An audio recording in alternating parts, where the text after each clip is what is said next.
take a walk outside, on bad days especially, immediately what I tend to hear is the sound of gunshots or walking or just somebody out there doing something that is mischievous. I begin to hear those noises, and naturally, if one hears such a thing, they worry. And then after hearing those noises, I begin to feel that I'm being followed. Every time that I walk home now, I always look behind me, because if I just see one person out there, my first conclusion is going to be that they're trying to follow me and they're trying to fuck with me. And I've tried to get rid of such conclusions with the idea that, well, statistically speaking, no one's going to try to rob you at this time in this town, because the town that you inhabit is all with old people and it's expensive to live in such a town in the first place. So if someone is going to live in a shitty downtown, fucking old people infested country looking place right near Canada, then they probably wouldn't be the type to do crime, because it's expensive to live in a nowhere place. If you live in the middle of nowhere, you're probably not the crime doing type. This isn't fucking Carson City, Nevada, or something like that. So, on all the logical levels, just statistically speaking and looking at where I am in the first place, it's unlikely that anyone would actually do anything. But when I think about the song TV on 10 by The Uncluded, the rap folk duo with Aesop Rock, that song is basically about the idea that while these things don't happen to most people, they have to happen to one person. That someone is unlucky enough in order for something to go down where someone gets fucked. Even though it doesn't happen very much, it happens to someone. The lyric was like, planes never crash every day, but, it happens. And then it just like pans out of like, it happens. 10, 10, 10. The song strikes a chord with me, because when I go outside, I'm like, yeah, the rates of crime here are incredibly small, but I know it happens to somebody. It's gotta happen at some point. And so no matter how much rationalizing I do of the situation, at the end of the day, the fear is still present, because I realize that it's gotta happen to somebody. Just like how planes don't crash all the time. Well, it crashed with somebody in them. So, or else we wouldn't call it a plane crash, We wouldn't even have that concept in our repertoire. But it happens. It happens to somebody. And as soon as I start hearing those noises of people creeping up, as soon as I begin to feel that someone is following me, I get worried. I don't like going outside that way. The only reason why I continue going outside, other than just for, the beauty of nature, is so I can go get my food, because the only way that I've been able to eat is via the money of a friend of mine that he's essentially just given me his card to use on the McDonald's app. And so in order to eat, I need to, go to McDonald's, because if I didn't do that, I would starve. And so I've been continually going out in order to do that, but otherwise I haven't really had a reason to go out. And I do enjoy nature. I find walks relaxing when there isn't that constant sense of anxiety, but usually it's there. And all of this has just begun to process in my mind, and the paranoia extends to people as well.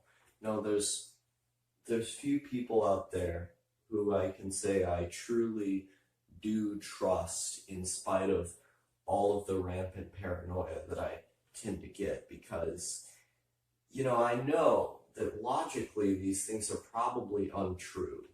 That if I just look at enough of their character tendencies, and if I say, well, statistically speaking, people aren't, liars because of how human nature works and how people are inherently collectivistic in nature. But like, even when I think about all those different factors, you know, it still feels like wishful thinking, because I think, well, maybe I'm in the PCP community, I'm in the anime community, there's all kinds of psychopaths in here. And so I start thinking about that, and I'm like, well, what if everyone who I speak to is lying to me? Like the last relationship I was in before I was in the two or last three that I've been in, because I've been in 3 different relationships after I broke up with Wheat Trash Productions. But when I broke up with him, like, I immediately just started fearing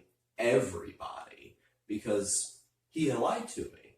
And so I had spent all this time, putting my legitimate trust into him and thinking that, like, this is going to be somebody who, I can lean on and I can look to for commitment, because that's what he was telling me he was going to do.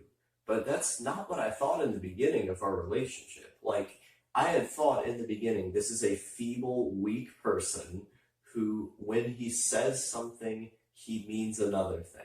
Because that's always been the case with Max. Like, he's always been like that ever since I knew him, and yet, because I was clouded by those emotions, by those chemicals in my brain, I had put a level of trust into him that I had never put before, and that led to me getting hurt.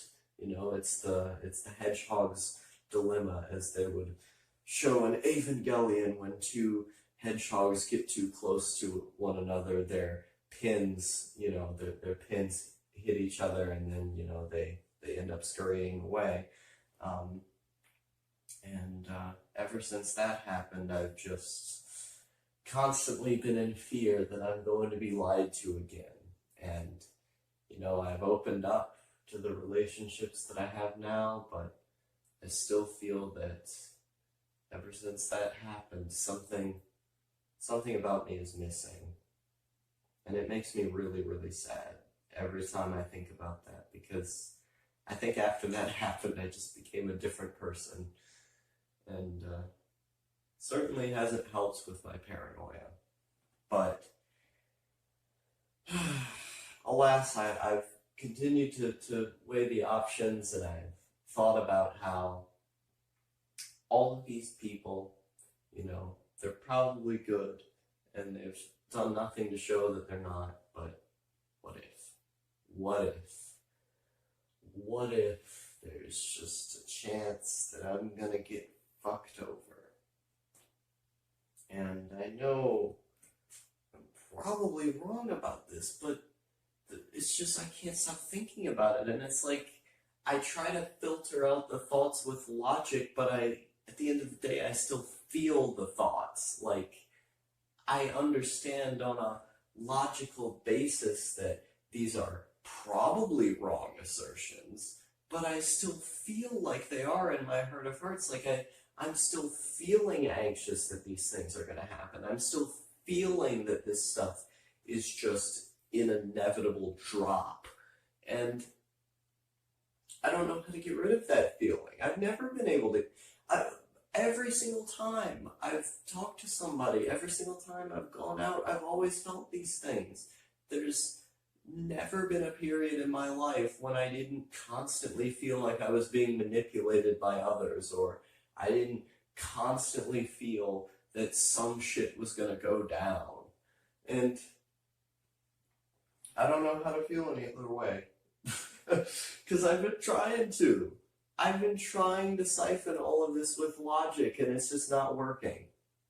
So I've been weighing the options, and I was thinking about, the fact that I've been trying to get a job, which I am going to get a job. That's just an empirical fact. There's no way that I can't, given, how little I'm making on Patreon. It's like $14 at this point.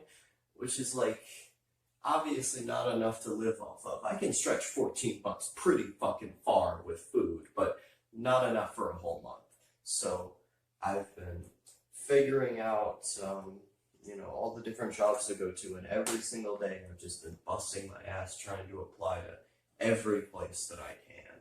And none of them is stuck, because I live in a small ass town. And so and it's all old people here too, so all the old people are trying to get jobs because they're too bored with not enough money on their social security check. So I've been sitting here and just desperately wanting to be a Hikikomori again, to be honest. I like going outside. I enjoy taking walks, but I took walks when I was a Hikikomori too. I didn't take walks every single day, but I didn't feel anxious every time I took a walk as a Hikikomori. I only took walks a few times in a month, about 10, it wasn't excessive. But nowadays, when I take a walk every single day, I just feel so paranoid and depressed. And it's been, it hasn't been the best. And, I say that it's going to be better, biologically speaking, if you go outside every day. But it hasn't been working for me like that. Like, sure, I've had some elements of better health because I've been walking all the time, getting those endorphins going, and I've had some aspects of better health because I've been getting the sun, but I've still felt like shit. I've still felt the paranoia. I've still felt the sadness. I cried in public the other day. I just broke down crying because I felt so scared of everything that was around me, because I had felt so bad about my existence that I had felt, like suicide was the main option on my plate, that I just broke down crying, just right there. And I want to just stay in my room, man, because there's stuff that I can get done in here. Like, I can make videos. I've been making a video every fucking day. By the way, if you haven't noticed, I've been doing this every day. That was intentional. That wasn't me just in a flash of inspiration. I didn't brand the month or the week or however long this is going to do because I didn't know how many ideas I would have. But yeah, I've been doing a video every day. That's how my work ethic is. Most of them are written. A lot of them are like more than 700 words. Been doing these every day. And I just constantly work on things when I'm in my room. I consume YouTube media. I consume books. I consume, just like documents about how stuff works. And I fucking work on my own writing and my own speech, and I do foreign languages and shit. There's all kinds of stuff that I do within the confines of my room. I do exercises in here. I do all kinds of things. And I've been thinking more and more about it. And like, there are reasons to go outside. There are reasons that I want to go outside, but is it really worth the mental turmoil? Is it really worth me going outside and hallucinating somebody following me and hearing gunshots? I don't know about that. I really don't know. Is talking to people worth the mental turmoil of constantly feeling like I'm being manipulated, constantly feeling like I'm gonna get fucked? I don't know. I don't know if it's worth that. So, I don't know where to go from here. But I know I have to get a job. That's, again, just an empirical fact. It's been killing me. Doing this every single day has been so stressful. Like, I have to go out and try and talk to an employer when I'm literally seeing spiders and seeing people who aren't there. And I'm distracted by that, but I still put on a confident facade of someone who's going to be a great worker, of someone who's going to do so much. And I go out to these fucking interviews all the time.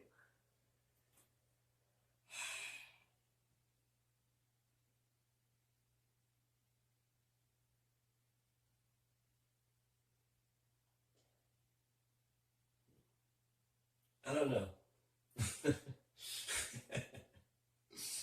Not sure. Not sure where to go from here. I know what I want to do. I want to be a Hikikomori again. But I can't. Because life, it's like, as I said, episode 23 of Welcome to the NHK, it's like life forces you to do these things sometimes. And, I mean, I would like to go into real life eventually, you know, I would like to